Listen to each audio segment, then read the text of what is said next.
Asik juga ya kalau berenang siang-siang begini. Pasti seger. Oh iya teman, kalau masalah berenang, skill Otan sudah nggak diragukan lagi deh. Semua macam gaya sudah Otan kuasai, terutama gaya batu. Teman, banyak sekali manfaat jika kita berenang loh. Salah satunya untuk meredakan stres dan menurunkan berat badan. Iya betul, kalian gak salah dengar kok. Oh iya, selain Otan dan Kadiba yang suka main air, ada juga loh sobat Otan yang suka banget sama air. Bahkan, ia bisa melakukan berbagai macam aksi ketika berada di air. Hayo, siapakah itu? Please welcome Singa Laut.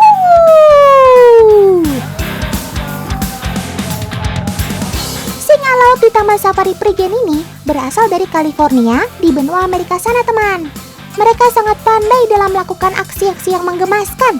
Pasti pada penasaran kan aksi apa saja yang akan diperlihatkan? Sikat paman! Sebelum memulai aksinya, kedua singa laut ini akan memberikan salam kepada penonton teman. Hai sob! Setelah itu, sobat Otan ini akan menunjukkan kehebatan menangkap lingkaran di kepalanya. Yops, berhasil! Masih belum selesai sob. Sekarang waktunya menangkap bola. Siap? Berhasil! Berhasil! Hore! Hore!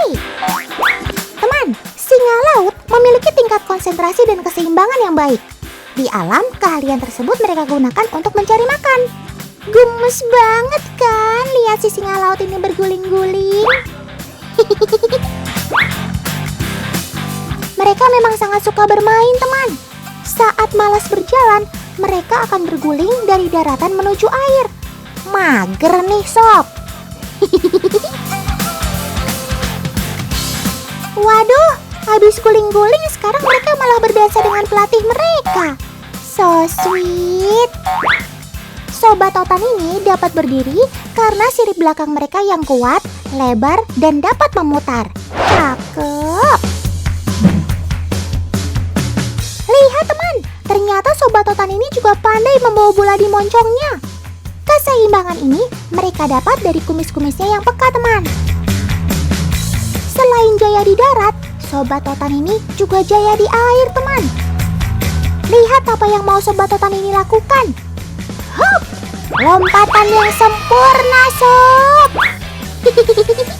Di alam, keahlian melompat mereka digunakan untuk menangkap mangsa di udara, seperti burung. Sobat Otan ini juga pandai berolahraga loh teman. Mau tahu apa olahraganya? Olahraganya adalah bola basket.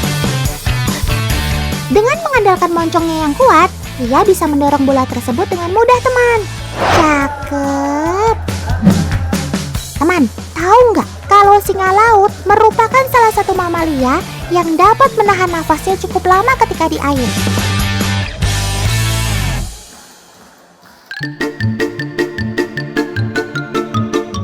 Hal itu dikarenakan singa laut memiliki mioglobin sebagai tempat oksigen. Mioglobin adalah protein oksigen yang tersimpan di dalam otot mamalia laut. Oksigen tersebut mereka gunakan saat berenang di air. Cakep.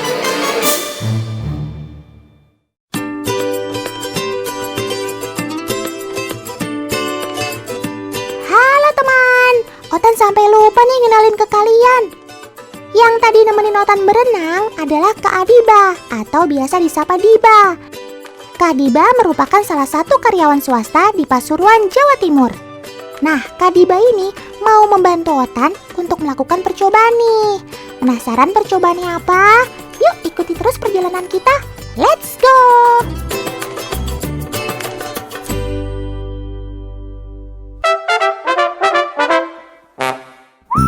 Teman, penciuman singa laut sangat baik, terutama ketika berada di darat.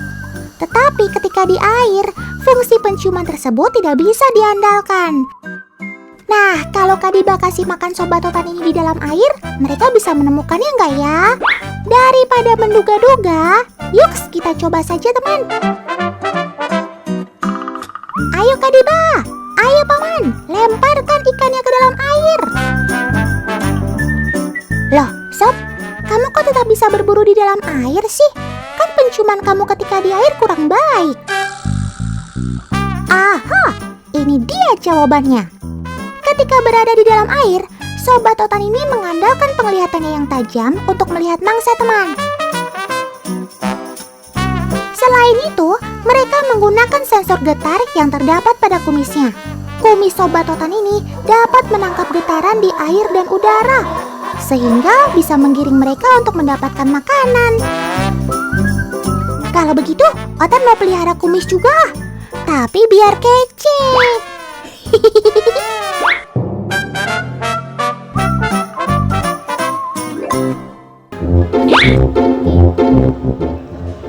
Tuh, kita perhatikan, si singa laut akan menangkap dahulu bagian kepalanya.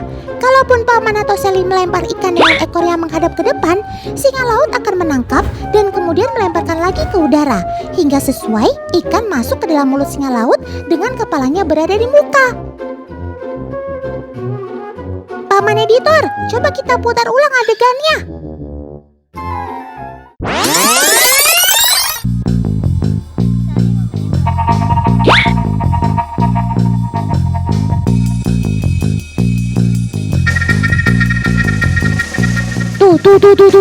Tuh, lihat.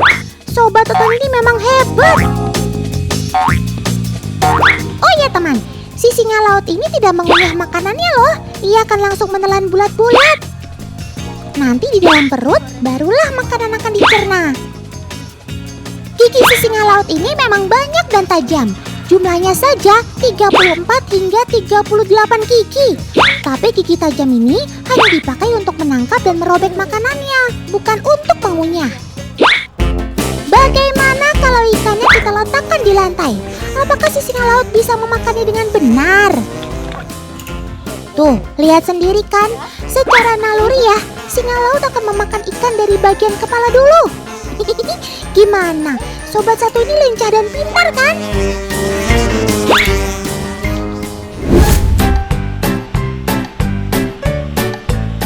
Ini dia anak pantai sobat Otan yang lain. Tuh lihat siapa yang berenang. Ya, betul. Ini si anjing laut. Anjing laut memang masih berkerabat dengan singa laut. Tapi ada sedikit perbedaannya. Teman di rumah tahu perbedaannya? Sini deh, Otan kasih tunjuk apa saja perbedaannya. Perbedaan pertama adalah bagian telinganya. Anjing laut memiliki telinga di kedua sisinya, namun tidak ada daun telinganya. Sebaliknya, singa laut punya daun telinga dengan bentuk yang memanjang. Meski berbeda bentuk, telinga keduanya punya pendengaran yang cukup tajam. Perbedaan berikutnya bisa kalian lihat saat mereka berdiri. Anjing laut memang pandai berenang, tapi ia tidak bisa berdiri di darat. Ia lebih memilih berbaring jika berada di daratan. Kalau berjalan di daratan, ia lebih suka meluncur atau berguling. Tuh lihat. Nah, singa laut justru pandai berdiri saat di darat. Kedua sirip depannya mampu menopang tubuh. Bahkan, ia bisa berjalan dengan menekuk sirip belakangnya ke depan. Mereka pun punya kesamaan pada kumisnya. Kumis keduanya mampu menangkap getaran. Bisa dikatakan ini adalah alat sensor tambahan untuk mendeteksi keberadaan benda atau hewan lain. Kumis ini dapat digunakan mereka di dalam ataupun di luar air. Dengan cara inilah, mamalia air ini dapat menyeimbangkan bola di hidung mereka. Kumisnya akan memberitahu kemana arah bola bergerak. Dengan begitu, singa laut dapat menyeimbangkannya.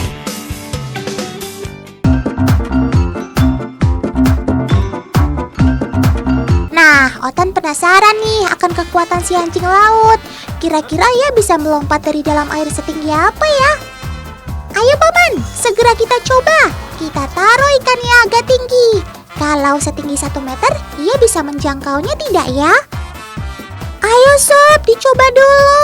Kamu pasti bisa.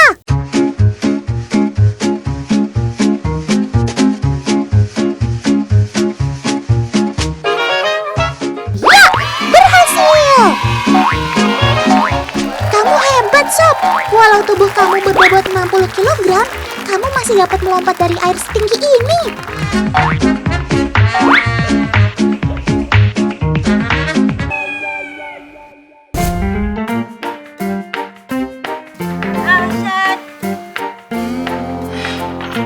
Wow, rumahnya mewah banget. Ada rusanya segala. Ada burung unta juga. Terus ini burung merak. Ini rumah atau kebun binatang sih?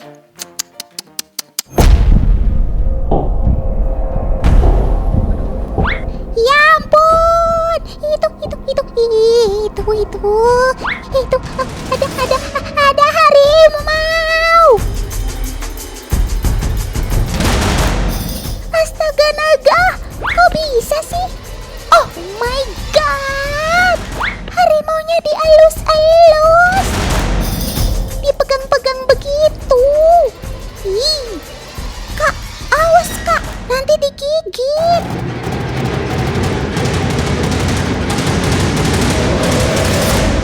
Kok bisa sih harimau sebesar ini diam aja pas dielus-elus begitu? Terus, bukannya harimau adalah hewan yang dilindungi dan amat sangat dilarang untuk dipelihara di rumah seperti ini? Tenang. Sini, Otan jawab satu-satu pertanyaannya. Pertama-tama, kenalin dulu teman. Ini Kak Alsyad Ahmad, pemilik satwa-satwa di rumah ini, termasuk si harimau tadi. Rumah Kak Alsyad berada di Kota Kembang, Bandung, teman. Harimau ini ternyata berjenis harimau benggala, teman. Bukan harimau Sumatera. Harimau benggala sendiri adalah harimau yang berasal dari India. Terus kok bisa dielus-elus begini sih? Gimana ceritanya? Karena gini tadi, karena dari dulu aku suka banget sama harimau. Emang dari dulu udah ambisius pengen menangkalkan harimau, pengen interaksi dekat sama harimau. Akhirnya dari dulu emang udah diarahin seperti itu untuk memelihara harimau di rumah. Mulai SMA lah, SMA sama kuliah awal udah mulai belajar lebih detail, lebih segala rupa, sharing sama orang-orang pengalaman, sharing sama zookeeper tentang merawat ehsan, tentang harimau gitu ya, harimau benggala. Oh, jadi gitu. Ternyata harimau ini namanya ehsan, teman, dan didapat dari Bandung Zoo alias Kebun Binatang Bandung. Kalau bisa sampai dielus-elus sampai bisa jinak gitu, rahasianya apa, Kak? Kalau bonding sama ehsan itu karena dari umur 2 bulan aku ikut ngerawat, ngasih makan, ngasih susu tiap hari di Bandung Zoo. Jadi ehsan tuh udah dekat sama aku, udah bonding, keterikatan karena konsistensi sama rasa kasih sayang yang tulus kepada harimau ini, kepada ehsan. Jadi ehsan pun merasakan, jadi dia ada timbal balik yang positif ke saya gitu. Oh, rupanya Kak Alsyad ini memang sudah kenal ehsan dari kecil. Pantesan, istilahnya udah bonding kali ya. Dan ternyata nama ehsan sendiri diperoleh dari Kak Alsyad loh. Ehsan sendiri artinya anak laki-laki dalam bahasa India. Nah, kalau soal izinnya gimana, Kak? Jadi gini Tan, kalau untuk harimau, karena harimau itu satwa buas, satwa yang sangat berbahaya ya. Jadi sangat ketat dan sangat sulit, sangat susah. Karena mereka memperhatikan dari sarana-prasarana kita di sini, di kandangnya harus benar, memperhatikan kesejahteraannya, pengalamannya, terus tenaga ahlinya, finansial juga harus ada karena biaya harimau itu sangat-sangat besar perawatannya. Iya sih, kebayang dong ya betapa susahnya mengurus izin memelihara si raja hutan ini. Meski harimau benggala bukan berasal dari Indonesia dan tidak termasuk satwa yang dilindungi, namun untuk memelihara satwa buas ini tetap perlu izin resmi. Otan jadi penasaran, gimana sih caranya bawa ehsan dari Kebun Binatang Bandung ke rumah Kak Alsyad?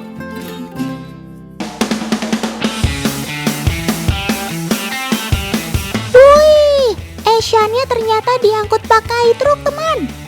Oh, pakai kandang khusus rupanya.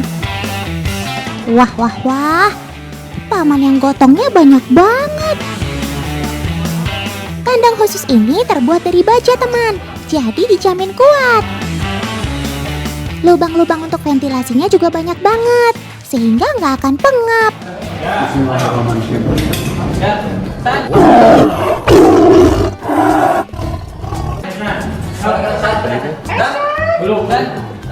Assalamualaikum Esan.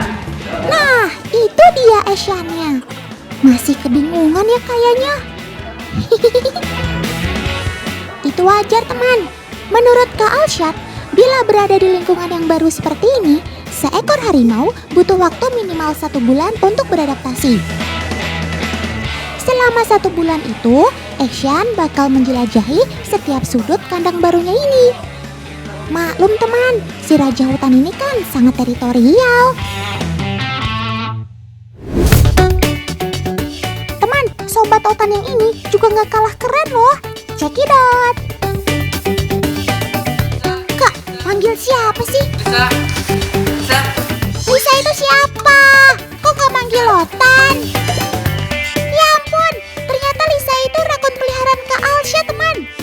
Wah, berarti Otan gak kebagian buahnya dong. Teman, biasanya yang dijadikan peliharaan itu anjing, kucing, burung. Nah, Kak Alsyad punya peliharaan yang beda nih, yaitu rakun. Sobat Otan ini sudah jinak kok teman. Dia sangat dekat sama Kak Alsyad. Lisa, coba gantian makannya. Otan kan juga mau disuapin kayak kamu.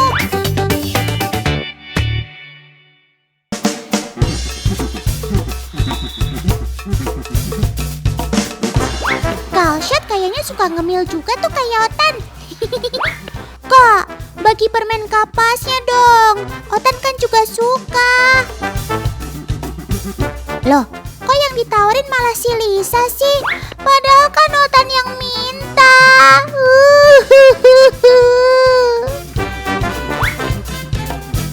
Sob, kok permen kapasnya malah dicuci sih? Itu kan sudah bersih. Lucu banget sih kamu, Sob. Pasti nyariin permen kapasnya yang hilang ya? Teman, jika permen kapas terkena air, maka ia akan langsung larut dalam air tersebut. Coba Kak, kasih si Lisa lagi. Kira-kira masih dicuci nggak ya?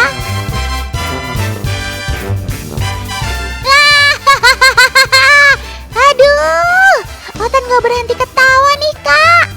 Tapi Otan jadi penasaran, memangnya semua makanan kamu cuci dulu ya, Sob?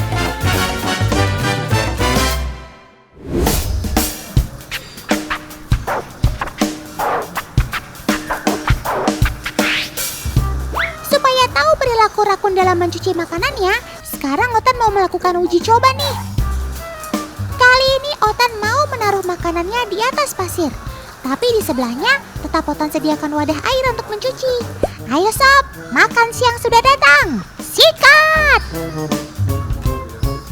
Loh, kok yang ini nggak dicuci sih?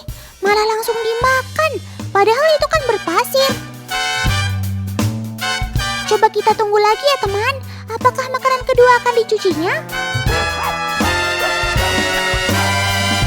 Sama saja teman. Ia langsung makan tanpa mencuci makanannya terlebih dahulu. Duh, Otan jadi pusing deh.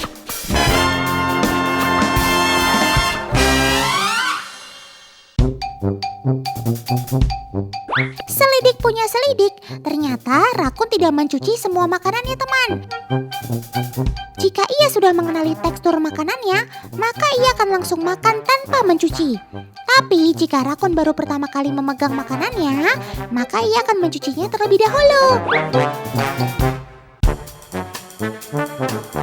Dengan membasahi tangannya, maka kemampuan syaraf dalam menangkap rangsangan akan meningkat. Sehingga tekstur makanan yang baru ia pegang bisa masuk ke dalam ingatannya. Itulah mengapa sesuatu yang sebelumnya ia pernah pegang tidak dicuci sebelum dimakan.